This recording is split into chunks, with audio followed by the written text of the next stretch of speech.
You swore. Last of Us Season 2 Recap. Today we're recapping the second season of The Last of Us. Season 1 of The Last of Us ended with Joel making a brutal choice. After a harrowing journey to deliver Ellie, who is immune to the cordyceps infection, to the Fireflies for a potential cure, Joel discovered the procedure would kill her. Unwilling to lose another surrogate daughter, he launched a violent assault on the hospital, killing Firefly soldiers and doctors, including the lead surgeon. He rescued an unconscious Ellie and fled. In the final moments, Joel lied to Ellie, telling her the Fireflies had failed to find a cure. Pressing him for the truth, Ellie stared him down. Joel swore his lie, leaving the implications of his actions and deception to resonate. 5 years later, the consequences of Joel's decision loomed large over Jackson, Wyoming. Abby, daughter of the Firefly surgeon Joel had killed, along with other surviving Fireflies, was consumed by grief and rage. Though Mel, the pragmatic medic, suggested they abandon vengeance and head to Seattle to join Isaac's crew, Abby's desire for revenge was absolute. Her resolve slowly swayed the group, who pledged to help her track down Joel. In Jackson, life had taken on a rhythm of cautious peace. Ellie, now older and trained, sparred with a larger opponent. She held her own but faltered when she realized her partner was going easy on her. Elsewhere, Joel repaired a breaker box with Dina, who gently probed him about his strained relationship with Ellie. Joel admitted he may be overly protective, believing her distance was just adolescent rebellion. Ellie continued training under Tommy's supervision. During a shooting session, an encounter with nearby infected prompted a patrol. Tommy, cautious, initially assigned Ellie to gate duty, sparking an argument. Ellie insisted on joining the patrol, citing her immunity. Tommy reluctantly agreed but sternly reminded her to keep her secret. Maria, Jackson's pragmatic leader, managed a growing influx of refugees. While Joel voiced concerns about the town being overwhelmed, Maria reminded him he too had once been an outsider. Joel sought therapy with Gail, a blunt and cynical therapist he paid in weed. Gail called him out for dishonesty and bitterness, revealing she blamed Joel for her husband Eugene's death. She challenged him to confront his guilt and grief. During a briefing, Jesse outlined a dangerous alpine run. Ellie and Dina joked, prompting Jesse to scold them for not taking it seriously. Kat was named patrol leader. When they found a dead bear, likely killed by infected, Ellie pushed to investigate despite Kat's hesitation. Inside a dilapidated building, Ellie killed an infected, but the floor gave way, separating her from the others. Another infected bit Ellie. Though immune, she knew the consequences of revealing the bite and quickly hid it from Dina upon regrouping. Reporting the encounter later, Tommy was skeptical, but Maria trusted Ellie. The group debated whether the infected's behavior was normal or a sign of mutation. As New Year's Eve approached, the meeting ended. That night, Ellie stabbed herself in the stomach, a desperate attempt to mask the bite. At the celebration, she and Dina danced and kissed. Seth, a homophobic townsperson, hurled a slur at them, prompting Joel to intervene. But Ellie, resentful, lashed out at Joel, insisting she didn't need his protection. Joel was left isolated, the rift between them deepening. Beneath Jackson, fungal growth spread through a dark tunnel. From a snowy ridge, Abby and her crew observed the town. Surprised by its size and fortifications, they debated their next move. Mel urged restraint, but Abby, fixated on revenge, proposed ambushing a scouting party. Despite rising doubt in the group, they agreed to wait and plan. Abby, however, set off alone to scout. Ellie was woken by Jesse for patrol. Teasing her about the kiss with Dina, Jesse's light-hearted tone was cut short by the town's rising alarm. Infected had been found near several cabins. Ellie asked to patrol with Joel, only to learn he had already left with Dina. At a town meeting, Tommy reviewed breach protocols. Maria escorted Ellie to the diner where Seth, surprisingly contrite, offered an apology and a sandwich. Ellie, still angry, barely acknowledged him before heading into the mountains with Jesse. The weather turned severe, and Jesse led Ellie to an abandoned 7-Eleven, turned into a clandestine weed lab by Eugene. Meanwhile, Abby stumbled into a group of hibernating infected and narrowly escaped to an abandoned warehouse.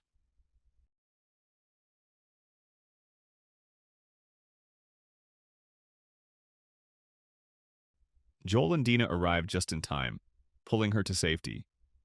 Recognizing Joel, Abby offered shelter at a nearby lodge where her group waited. With no better options, they followed her. Back in Jackson, silence from Joel and Dina set off alarms. Tommy tried to raise them via radio to no avail. A worker discovered a tunnel overrun with fungal growth. A lookout's warning cry followed. Infected were approaching. Alarms blared as the town mobilized. A massive bloater breached defenses. Tommy lured it away, torching it with a flamethrower before it finally fell. Joel, Abby, and Dina reached the lodge. Despite Joel's wish to return and help Jackson, Abby convinced him to stay and gather supplies. Inside, the group's trap sprang. Dina was restrained, and Joel was shot in the leg. Abby revealed her identity and declared her intent to kill him, blaming him for her father's death. Joel, resigned, told her to just do it.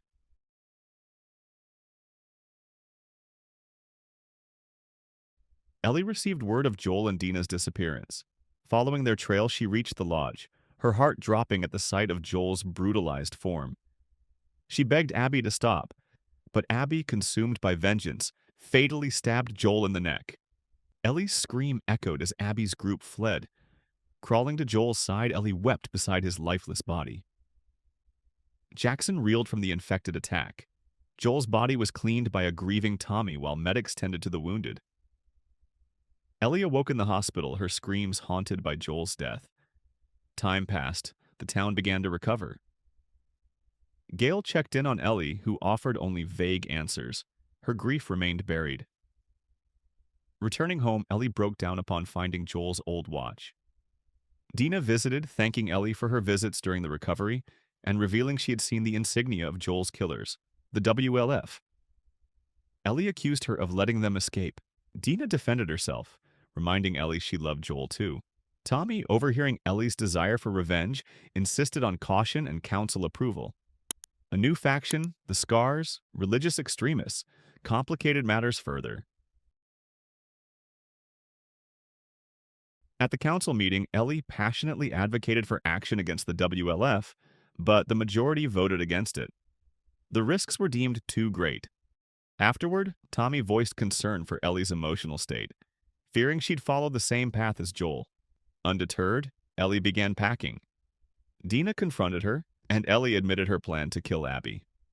Though afraid, Dina chose to help, gathering supplies for the dangerous journey ahead. Ellie visited Joel's grave, bidding him a quiet farewell. Traveling towards Seattle, Ellie and Dina found signs of a brutal conflict. Dead cultists hinted at the Scars' growing presence. The WLF was revealed to be a massive, militant force. Overhearing soldiers discussing the brutal treatment of civilians, Ellie and Dina understood the stakes. As they navigated the city, they encountered horrific scenes. Bodies left as warnings, patrols scouring the streets. Ellie was bitten again during a skirmish, forcing her to reveal her immunity to Dina. Shocked, Dina accepted the truth and shared that she was pregnant. Their already fraught mission grew more complicated. She quietly tells Ellie they need to go back to Jackson, then turns away from her. The next morning, Jesse and Ellie prepare to leave the theater to look for Tommy before Ellie goes. Dina hands her a bracelet for good luck on the road. Tommy correctly deduces that Dina is pregnant. That girl has never rejected free alcohol in her life, he says. Ellie confirms it without realizing, then quickly begs Tommy to act surprised when Dina eventually tells him. They soon spot wolves capturing a Seraphite. The soldiers beat him, strip him, and drag him away. Ellie wants to help because the victim is just a kid. Jesse insists otherwise. This is not our war. They make it to the planned rendezvous point, but Tommy is nowhere to be found. As they wait, Jesse opens up. He loves Dina, but not the way you do. He confesses he fell in love with someone from a survivor group headed to New Mexico. He wanted to go with her, but stayed behind out of loyalty to Jackson. Ellie's like, "We get it. You are a saint." But Jesse reminds her if he had gone, who would have saved her in Seattle? A radio call breaks the tension. There's a sniper picking off wolves, and they suspect it's Tommy. He can't hold them off alone, so he'll need backup. They climb to a higher point to scout the area, but Ellie's attention is pulled toward a nearby aquarium with a giant Ferris wheel beside it. She suddenly realizes Nora's cryptic wheel and whale must have referred to this place. She abruptly decides that Tommy's probably fine and that she's going to the aquarium. Jesse is furious. He reveals that he was one of the Jackson Council members who voted against letting her go on this revenge mission.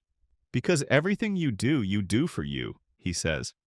Ellie fires back, accusing him of moral hypocrisy. He didn't lift a finger to stop the wolves from brutalizing the Seraphic kid. Jesse's final words, Sting, I really hope you make it. And he walks away. Ellie reaches the waterfront and manages to start a motorboat. As she heads toward the aquarium, a massive wave capsizes the boat, and she washes up on a remote shore. A Seraphite child watches her from a distance before Ellie can react. She hears the eerie sound of whistles. Two adult Seraphites capture her and drag her to a noose tied in the forest. Ellie pleads that she's not a wolf. Not from around here, but they begin stringing her up anyway before they can finish. A distant horn sounds the village leave her. Their leader cries. They cut Ellie loose and flee. Ellie, bruised and gasping, manages to recover her boat and speeds away behind her. A massive blaze lights up the sky, likely the work of Isaac and his wife, soldiers who had earlier taken to the water in search of Abby's lost unit. Isaac had declared Abby the future of the wolf, and her disappearance clearly rattled him at the aquarium. Ellie sneaks in through a broken skylight. She finds Owen and Mel talking about how to find Abby. She confronts them at gunpoint and demands they point out Abby's location on a map. Owen pretends to comply, then lunges for a gun. Ellie shoots him in the chaos. She hits Mel in the neck. Mel collapses, and as her jacket slips open, Ellie sees the worst. Mel is pregnant? Dying. Mel begs Ellie to cut the baby out, whispering medical terms like transverse. Ellie screams that she doesn't know what that means. Mel dies. Ellie is broken until Tommy and Jesse show up to extract her. They return to the theater and regroup with Dina. Later, Tommy asks if she can live with the idea that Abby might walk free. I guess I'll have to, Ellie says after he leaves. Ellie thanks Jesse for coming back. He teases her gently, then says, if I were out there somewhere, lost and in trouble, you'd set the world on fire to save me. She nods. I would. Suddenly, a noise from the lobby draws their attention. They rush out only for Jesse to get shot immediately. Tommy falls next. His condition? Unclear. Ellie turns to face the attacker. Abby. He killed my friends, she says. No, I did, Ellie replies. I didn't mean to. She begs Abby to let them go.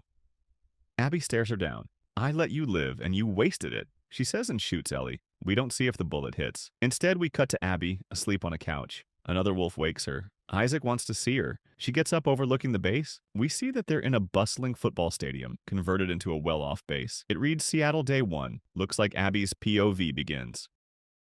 If you like this recap, don't forget to like, comment, and subscribe to JHaheb for more. Until next time.